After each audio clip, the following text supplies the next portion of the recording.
waxaan rabaa inaan inta aan uga mahadceliyo gudoomiyaha baarlamaanka xafladii uu noo sameeyay asharaftaan isku soo noqoshada fiicneed ahayd iyo aan uga mahadceliyo qadadii maalin hore aan sameynay ballanqaadkii xildhibaanadii oo dhan oo joogo iyo anigoo joogo uu naga ballan qaaday heshiiskii iyo sharcigii Soomaali ay ku heshiisay inuusan xagga annaga ka soo noqon doonin oo ansixin doono uuna ka dhabeeyay mudane gudoomiye aad iyo aad u mahadsan tahay sida ballanqaadkii aan u fulisay sidaas oo kale xildhibaanada iyo senatarada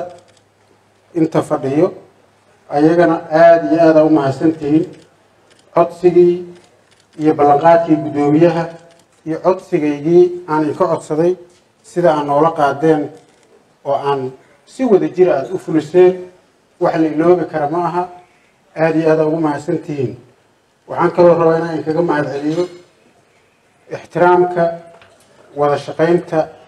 iyo wanaagga adinka iyo gudoomiyihiina baarlamaanka iyo dawladda aad leedihiin iyo sida fiican oo aad noola shaqaysaan dawlad goboleedka koonfur galbeed ayadana waa ku mahadsantihiin intaas markaan ka gudbo is-cafiska wax fiican waaye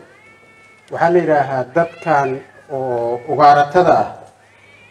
dad aad diinta u yaqaana ma aha xitaa cibaadada iyo kuma fiicno ninkii yaqaanaa yaqaano laakiin hal shay oo heshiis ku yihiinaa jirta oo diini ah waxaa la yidhaahaa uurkooliba ugaarata dadka calooshooda isu fiyowda yaa ugaar raadiyo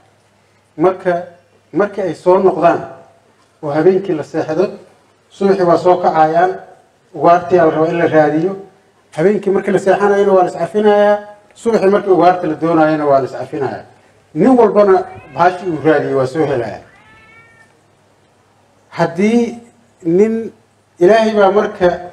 yaa xigmad ay noqotay haddii marka tuuladaas dadka degan ay dhacdo maanta in la isku xumaado oo la iscafin waayo waxa ma soo helaan waa ogaadeen marka gurigooda ayagoo ilaashanayo ayadoo la isku faraxsan yahay oo la iscafinayo yaa la iscafiyaa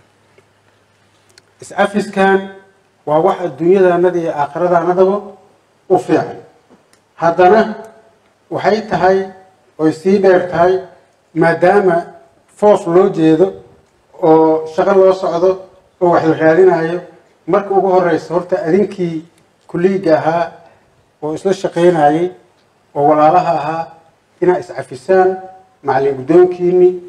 waa wax muhiim ah oo loo baahan yahay maxaa yeelay waxaa laga shaqeynayay siyaasad afkaaro kala duwanaa jiray sharciyaa jiray maxay ahayd siyaasadaa la waday xilal baa la raadinayay nin baa si wuxuu arkayay nin kalena siba wuxuu arkayay guruubyo iyo waxaa la kala ahaa tiimam kala duwan ninbo qaanad uu ku jiray wixii oo dhan hadda waa dhammaadeen qaanadihii oo dhan ha laga soo wada baxo annaga dhan hal guruubaan nahay hal xisbiyaan nahay xisbi digili mirifle la yidhaahaan nahay kaasaa na madaynaya kulliga annaga hal xisbiyaan isku nahay maslaxadaas guud yaan ka shaqeynaynaa sida ay Soomaali u fadhido waay wax anaga kaliya anaga ma waxa Ilaahay mahadiisa oo dadka kaga fiican oo Ilaahay mahaleeshiyay xaafadaha kale way ku adag tahay ilaa intay kulmaan isu yimaadaan ay yiraahaan hal xisbiyaan nahay aan sacafina sida hadda anaga ay soo cafinayno kale waxyaalaha Ilaahay noo fududeeyay waay oo gudoomiyahan uu ka shaqeeyay aad ugu mahadsan yahay marka aniga soo sheegay gudoomiye shaqaadan 2 sano hataa ma dhamo 1 sano iyo 8 bilood 1 sano iyo 9 bilood ka hor xildhibaan ahaa xildhibaanadan kamid ahay saaxiibaday baan waxay qabaan la qabaa horaan u sheegay waxa hadda aan iska cafinaynay kamid tahay waxa laga yaabaa anigoo inta ku jiro oo gudoomiyaha la joogo inuu دكتور جو صباحه وإنه يركب ربه يركب ويرها ماركيس دكتور جو وحناقه وبحه أنا جو حكم أقول نين كستو مسؤول هنا واساس وحساس وكلا oo ku saabsan aragti ama ixtiraam xumo ama dareen kale oo siyaasadeed ama hadal sida aad rabtay in loo yiraaho oo loo dhihi waayey ama wax aad rabtay deegaanka in laga suubiyo oo laga suubin waayey waxaba yaraatee ku talagala oo xumaana ama qof bini aadan oo siyaasi ah ama xildhibaan aan ku xumaynayo ama qof kasta oo kan ugu hooseeya hataa aan ugu talagalay ma ahayn wax shaqada iyo tareenkan aan saaranahay uu nala maray waayo ma ogi qof bini aadan habeenkii kuma naseexan inaan xumayno oo dadka reer koonfur galbeed oo dhan ah gaar ahaan hal habeen kuma seexanin kaalay qof digil iyo mirifla xumayntiisii iyo dhibaatadiisa ka shaqeey marka ugu horeyso cafiskaas guudan ka mid ahay cafiye masaamaxa iga tihiin adinkana waxaan ka codsanayaa inaad sidaas oo kale aad cafisaan ninkii wax tabanayay iyo ninkii faraxsanaaba intaba la iscafiyey markii intaas laga tago deegaanka waa deegaankiini dalka waa dalkiini dadka waa dadkiini 4 sano ka hor meesha la inka soo doortay waay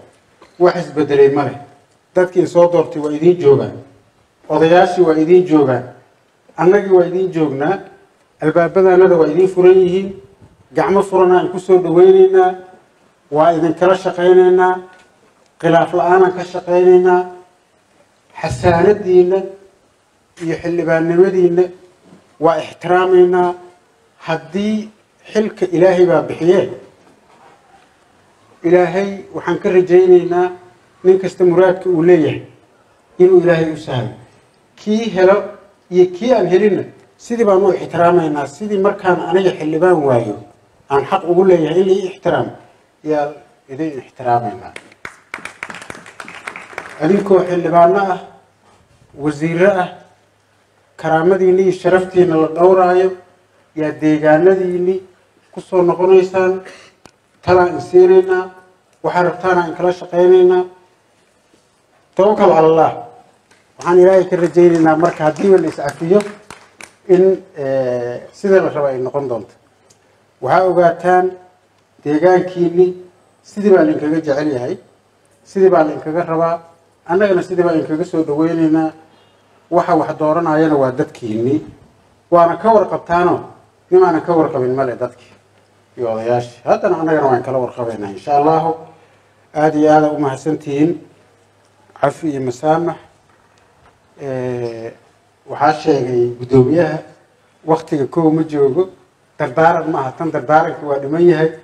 markii deegaanada lagu soo noqdona dee sidaanoo kalean cashooyin iyo wax badan u samayn doonaa hadda weli doorasho lama aadin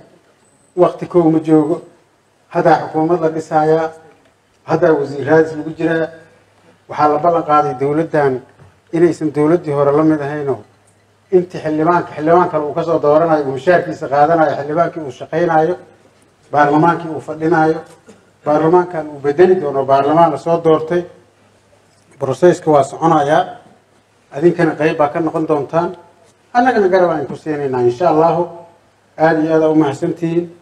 kulliga annaga saasaan isu cafinay cafiyo masaamax waana wada shaqayn doonaa insha allahu wax kasta oo deegaanada ka jiro waa ka wada shaqayn doonaa ayada oonan laga dardaarmin oonan qofna loo sheegin dadka keliix oo ilaalinaya kootada gabdhaha waa digili mirifle waxaan bilownay maalintii imbagaati la joogay dadka keliix oo buuxiyey 30% annaga ahayn ilaa maanta wax isbedelay male haddana sidaan ku wadaynaa waxaa suurtagal ah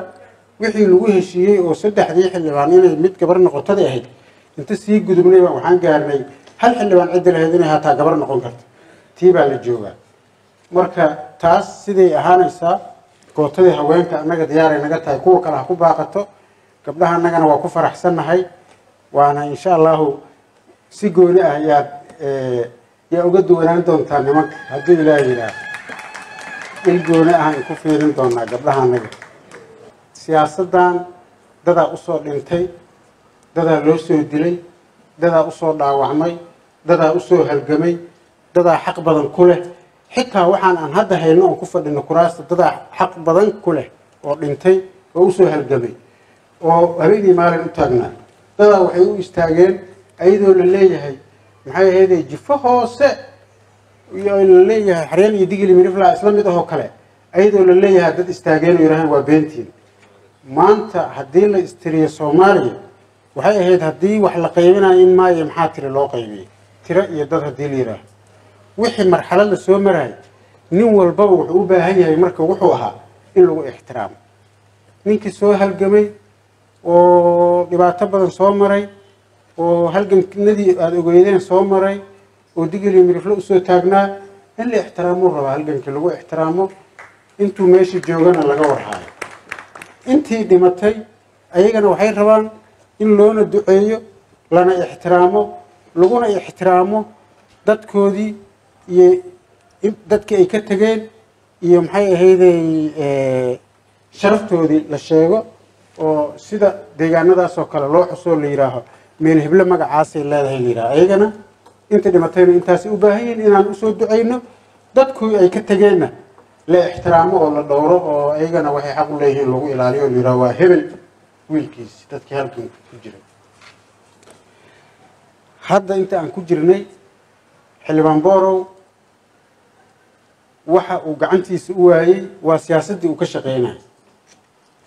ilaahay baa badbaadiyay laakiin dad badan ku dhintay xildhibaano badan oo iyo wasiiro yaa intii dawladnimada Soomaaliya ay ka shaqeynayeen yaa loo dilay waxa loo dilayay waa dawladnimada waay xildhibaan Borow wuxuu u baahan yahay protection ixtiraam gooni ah inaan laga daba hadlin in lagu ogaado meesha in la yiraahdo ninkii xildhibaan Borow kursigiisa ka hadla waa dambiile la yiraahdo sharci gooni in kiiskiisa laga dhigo u baahan yahay marka mowqifkaasna waa qaadanay dadkii soo jeediyeen waa ku mahadsan yihiin awalna horaan u aaminsanayno dee horaan uga ballanay maxaa yeelay nin oday ahoo da'daana soo gaaray haddana waxaan saan ugu dhibaatoobay option kaloo furan ma leh marka insha Allah xildhibaan Borow waa ku garab taaganahay si guud iyo si gaar iyo group iyo qabiil iyo qofba waa soo arkaynaa insha Allah waxaan idin rajeynayaa khayr mar labaad waxaan u mahadcelinayaa gudoomiyaha baarlamaanka sida uu uga warhayo baarlamaanka iyo koonfur galbeedba aad iyo aad u mahadsantiin. Assalaamu calaykum.